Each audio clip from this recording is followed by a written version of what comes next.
नमस्ते दोस्तों, आज के इस वीडियो में हम एक ऐसे टॉपिक पर बात करने वाले हैं जो हर एमएसएमई बिजनेस ओनर को कहीं ना कहीं टच करता है। वो है फाइनेंशियल फियर्स। फाइनेंस के ऊपर काफी लोग चिंता करते हैं, लेकिन प्रॉब्लम ये है कि हम उसे सॉल्व करने की बजाय इग्नोर करते हैं या उसे ओवरथिंक करते हैं। तो आज मैं आपको 7 बड़े फियर्स के बारे में बताऊंगा जो हर एमएसएमई बिजनेस ओनर्स फेस करते हैं और कैसे उन फियर्स को प्रैक्टिकली सॉल्व कर सकते हैं वो भी बताऊंगा। तो चलिए शुरू करते हैं।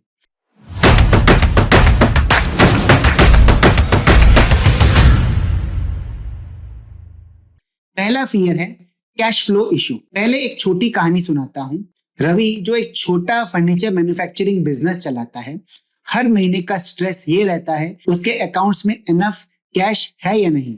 एक बार तो ऐसा हुआ कि सप्लायर का पेमेंट डिले हो गया और अगली बार उसने क्रेडिट पर सामान देना बंद कर दिया। रिजल्ट क्या रहा? रवि का प्रोडक्शन पूरा एक महीना रुका रहा। ये कैश फ्लो का इशू हर एमएसएमई के लिए एक बहुत बड़ा चैलेंज है। कैसे सैलरीज देनी है, कैसे नए ऑर्डर्स के लिए इन्वेंट्री खरीदनी है, कैसे बिजनेस ग्रो करना है। अगर कैश फ्लो डिसरप्ट होता है तो सारा सिस्टम ब्रेकडाउन हो जाता है। तो सोल्यूशन क्या है? कैश रिजर्व मेंटेन करें, हर महीने का एक्सपेंस नोट करें और उसका 3 महीने का रिजर्व बनाएं। अगर मंथली एक्सपेंस 5 लाख का है तो कम से कम 15 लाख का रिजर्व जरूर रखें। सॉफ्टवेयर जैसे टैली, क्विक बुक्स, बिजी आपका कैश फ्लो मॉनिटर करने में हेल्प करते हैं। रवि ने ये भी सॉफ्टवेयर लगाया और with in 6 months cash flow को ट्रैक किया और उसके रिजर्व्स बनने लगे। अब उसका बिजनेस स्मूथली चल रहा है। दूसरा फियर है डेट का प्रेशर। रितु एक बेकरी चेन चलाती है। उसने नए आउटलेट्स खोलने के लिए 20 लाख का लोन लिया। स्टार्टिंग में सब अच्छा चल रहा था, लेकिन 1 साल बाद जब सेल्स रिड्यूस हुई तो रिपेमेंट का स्ट्रेस ने उसको एंजाइटी में डाल दिया।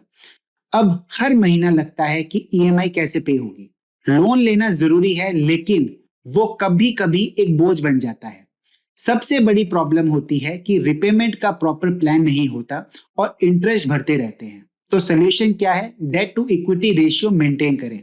अपने बिजनेस का टोटल डेट हमेशा अपनी इक्विटी का 2x से ज्यादा नहीं होना चाहिए। मतलब अगर आपने बिजनेस में 10 लाख लगाए हैं तो लोन 20 लाख तक का ही होना चाहिए। हर महीने अपनी इनकम और एक्सपेंस का रिव्यू करें। रितु ने अपनी बेकरी के अनप्रॉफिटेबल आउटलेट्स बंद किए और डेट मैनेजमेंट का एक प्रोफेशनल हायर किया। आज वो स्ट्रेस फ्री है। तीसरा फियर है मार्केट वोलेटिलिटी। मनोज का एक गारमेंट एक्सपोर्ट बिजनेस है। एक बार ग्लोबल मार्केट क्रैश हुआ और उसके पास जो इन्वेंट्री थी वो बिक नहीं पाई। रिजल्ट क्या रहा? 50 लाख का नुकसान। मार्केट के फ्लक्चुएशंस हमेशा अनप्रेडिक्टेबल होते हैं। एक दिन डिमांड पीक पर होती है और अगले ही दिन बिल्कुल गिर जाती है। सोल्यूशन क्या करना चाहिए? सोल्यूशन है डाइवर्सिफिकेशन। सिर्फ एक प्रोडक्ट या एक मार्केट पर डिपेंडेंट ना रहें। मनोज ने अपनी स्ट्रेटेजी बदली और डोमेस्टिक मार्केट के लिए भी प्रोडक्ट लॉन्च किया। अब उनका बिजनेस एकदम स्टेबल है। अपने हाई मार्जिन और लो मार्जिन प्रोडक्ट्स का एनालिसिस करें और जो लो मार्जिन प्रोडक्ट हैं उनको अपने बिजनेस से बाहर निकाल दें। चौथा फियर है कंपटीशन।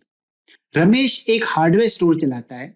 जब एक नए कॉम्पिटिटर ने ऑनलाइन डिलीवरी स्टार्ट की तो उसका बिजनेस 40% गिर गया। रमेश को लगता कि भाई उसका स्टोर जो है बंद हो जाएगा। कंपटीशन का प्रेशर हमेशा रहता है, लेकिन ये सिर्फ एक नेगेटिव चीज नहीं है। अगर सही स्टेप्स लिए जाएं तो ये आपके बिजनेस को इम्प्रूव कर सकता है। अपने बिजनेस के पिछले साल के रिजल्ट्स को इस साल के रिजल्ट से कंपेयर करें। अपने टारगेट्स इंप्रूव करें। जो आपके कॉम्पिटिटर के पास नहीं है उसका फायदा उठाएं। रमेश ने पर्सनलाइज्ड कस्टमर सर्विस स्टार्ट करी और एक लॉयल्टी प्रोग्राम भी लॉन्च किया, जिससे उसकी सेल्स और बढ़ गई और उसको कंपटीशन बीट करने में आसानी रही। पांचवा फियर है कंप्लायंस इशू। कविता जी का एक केमिकल का बिजनेस। एक दिन उन्हें जीएसटी डिपार्टमेंट का नोटिस आया और पता चला कि उनका सप्लायर का जीएसटी नंबर कैंसिल हो गया है। रिजल्ट क्या हुआ? 10 लाख की पेनल्टी लग गई। कंप्लायंस इशू जैसे जीएसटी, टीडीएस और टैक्सेशन का प्रेशर सबको होता है। अगर प्रॉपर सिस्टम ना हो तो पेनल्टीज और लीगल ट्रबल्स फेस करनी पड़ती है। तो सोल्यूशन क्या है? सोल्यूशन है ऑटोमेशन। अकाउंटिंग सॉफ्टवेयर का यूज करें जो कंप्लायंसेस डेडलाइंस के लिए रिमाइंडर्स देते हैं। प्रोफेशनल हेल्प रखें, जैसे एक एक्सपीरियंस सीए या टैक्स कंसल्टेंट हायर करें। कविता जी ने अपनी अकाउंटिंग ऑटोमेट की और अब वो एकदम स्ट्रेस फ्री है। सिक्स्थ फियर है रिस्क मैनेजमेंट। सुरेश एक पैकेजिंग बिजनेस चलाता है। एक बार उनकी फैक्ट्री में फायर लग गई और उनका जो पूरा मशीनरी है वो डिस्ट्रॉय हो गया। इंश्योरेंस ना होने की वजह से उनका बिजनेस बंद हो गया। बिजनेस और रिस्क एक ही सिक्के के दो पहलू हैं। अगर आपके पास रिस्क मैनेजमेंट का प्लान नहीं है तो ये बिजनेस के लिए डिजास्ट्रस हो सकता है। तो सोल्यूशन क्या है? अपने बिजनेस के लिए कॉम्प्रिहेंसिव इंश्योरेंस प्लान लेवें, एक इमरजेंसी फंड क्रिएट करें जो अनफोर्सीन लॉसेस के लिए यूज हो सके। सेवेंथ फियर है सक्सेशन प्लानिंग। विजय एक 30 साल पुराने बिजनेस के ओनर हैं, लेकिन अब उन्हें लगता है कि उनके बाद उसका बिजनेस का क्या होगा। उनके बच्चे इंटरेस्टेड ही नहीं है क्यों बिजनेस ज्वाइन करने के लिए, और कोई प्रोफेशनल प्लान भी नहीं है। सक्सेशन प्लानिंग एक इग्नोर्ड टॉपिक है, लेकिन अगर आपने टाइमली प्लान नहीं किया तो बिजनेस का कंटिन्यूटी रिस्क में आ जाता है। तो सोल्यूशन क्या है? बच्चों के इंटरेस्ट और गोल्स को समझना जरूरी है।